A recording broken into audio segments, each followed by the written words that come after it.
जो वैसे तो एक दौर था जब भोजपुरी की फिल्में यूपी बिहार में बॉलीवुड फिल्मों को टक्कर देती थी, लेकिन शायद दौर बदल चुका है। लगातार भोजपुरी फिल्म इंडस्ट्री का स्तर गिरते गिरते एक बार फिर से भोजपुरी फिल्म इंडस्ट्री को रिवाइव करने के लिए एक ऐसी फिल्म आ रही है जो शायद यूपी बिहार के करोड़ों ऑडियंस को सिनेमा घरों में खींच कर ला सकती है। ये नाम है हर हर गंगे और इसका जीता जागता सबूत है बुक माई शो।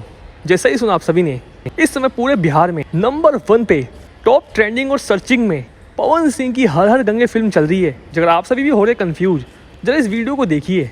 ये बुक माई शो है जिस पर फिल्मों की टिकटें बुक होती है और शायद बिहार के लोकेशन में जब टॉप सर्चिंग और ट्रेंडिंग देखा गया कि कौन सी फिल्म सबसे ज़्यादा सर्च की जा रही है, तो शायद वहाँ पे नंबर 1 पे टॉप पे पवन सिंह की हर हर गंगे मूवी है, जिसको लगातार वोट भी मिल रहे हैं। और इसके नीचे तमाम फिल्में बॉलीवुड और साउथ की पड़ी है, आप सभी देख सकते हैं। जहाँ ठीक हर हर गंगे के नीचे विजय थालापति की फिल्म लियो है, तो वह नीचे जवान भी शाहरुख खान की पड़ी है। लेकिन मजाल है कि हर हर गंगे को वो पछाड़ दे। जो टॉप पे हर हर गंगे बनी हुई है और 20 अक्टूबर को आप सभी के नज़दीकी सिनेमाघरों में फिल्म लगने जा रही है। यानी 10 बात की एक बात ये कह सकते हैं कि पवन सिंह की हर हर गंगे फिल्म इस समय बॉलीवुड और साउथ की सभी फिल्मों पर बिहार में तो भारी पड़ रही है।